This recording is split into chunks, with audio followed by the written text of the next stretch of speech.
Pemirsa, dalam melaksanakan pengamanan ibadah Natal tahun 2024 yang dilakukan umat Kristiani di Kabupaten Buleleng sebanyak 342 personel dari Polres Buleleng dan Polsek Jajaran dikerahkan.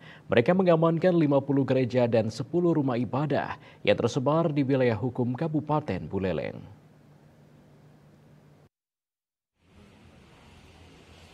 Dengan melibatkan 137 personel yang tergabung dalam operasi Lilin Agung ditambah 105 personel penebalan, serta masing-masing polsek mengerahkan 10 personel untuk mendukung pengamanan di wilayahnya.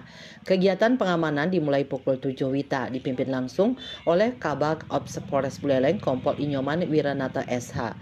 Kegiatan ibadah Natal yang diamankan di setiap kecamatan meliputi Kecamatan Sawan 5 kegiatan ibadah, Kecamatan Buleleng 10 kegiatan ibadah, Kecamatan Sukasade 4 kegiatan ibadah, Kecamatan Banjar 3 kegiatan ibadah, Kecamatan Seririt 4 kegiatan ibadah, Kecamatan Busung Biu 2 kegiatan ibadah, serta Kecamatan Keroka 3 kegiatan ibadah. Yasri Yuli, Bali TV.